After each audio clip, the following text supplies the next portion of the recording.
Hello ladies and gents. We're going to begin the Maintenant celebration reading now. If anyone wants to listen, please take your seats. Thank you.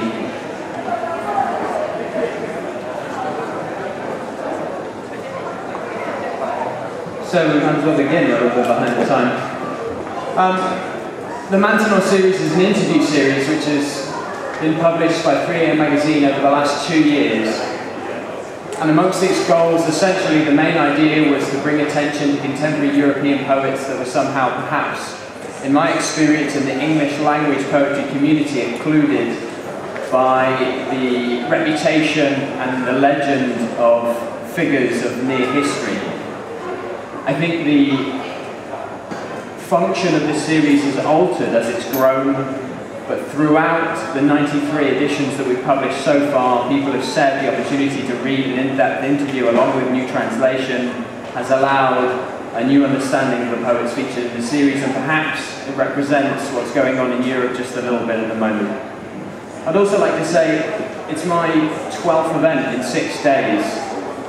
And the poetry Parnassus has really done a lot of things that have been given a lot of attention, but it's also given people who are based in London trying to support grassroots poetry work an amazing opportunity to interact with people and present their ideas and really develop something that might have long-lasting consequences.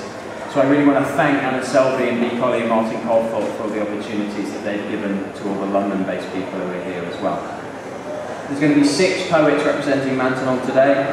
Gerdur Kristny from Iceland, Nigar Hassanzada from Azerbaijan, Donatas Petrosius from Lithuania, Agnes Lohoksky from Hungary, Emmanuel Mifsud from Malta, and Ilya Kaminsky from Russia. Gerdur Kristny is an internationally published and translated writer of poetry, short stories, novels, and books for children. She won the Icelandic Journalism Award in 2005 for a biography, and then the Icelandic Literature Award in 2010 for a book of poetry, Bloodhoof, based on an ancient Nordic myth, published in English by R in 2012. Her other awards include the Icelandic Children's Choice Award, the Halldór Laxness Literary Award, and the West Nordic Children's Literature Award. Her play, The Dancing at Bessastadia, based on 2 of her children's books, premiered in the Icelandic National Theatre in Reykjavik in 2011. To begin the Maintenant celebration reading, please welcome Gerdur Kristny.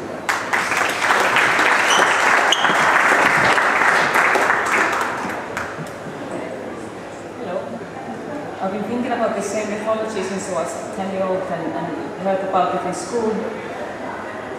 It's about a giantess called Gerdur, who has the same name as me. That's probably why I was thinking about it. And the fertility god doesn't have anything to do one day, and he takes a seat at the throne of Odin, the chief god. And this throne is just like Google Earth. From that place you can see the whole wide world. And Freyr sees into the world of giants where Gerdur lives, and he falls in love with her and sends his servant to go and get her. And the servant gets paid with Freyr's sword and his horse for Bloodhoof. And I wanted to know how it is to be a woman that is sold for a horse and a sword. Mythologies tell us about ancient times, but also our own. I was also thinking about the trafficking of women. And I'm going to read a piece of this poem where Gerdur, the captive woman, meets Freyr, the man that has bought her and paid with his horse and his sword. I stepped down from my mount, watched while the horseman unsaddled the horse. I saw my face depth reflected in the animal's eye. Skirnir drew his sword, smiling skywards, laid low posts and long-dead heroes fencing with phantasms. The sword, a mirror of the soul. Wide stretching fields in glowing sunlight, the airs of corn whispered in the breeze, no left like yours. But in my breast lay a serpent gnawing at the harness of hope. There stood Freyr by the fence-enclosed field, the wolf-grey eyes pursued me. He wrapped my hair around his hand and led me away to his residence, wrought of wretchedness, roofed with reticence, its timbers spliced with spite. Evil the evening that the day had reached. Saber-toothed darkness crawled through the firmament. Frey's paws pawed me, reducing me to terror, scored a new scar on my skin each night. My body faltered in the face of blows and kicks, no sooner ripped apart than cobbled together.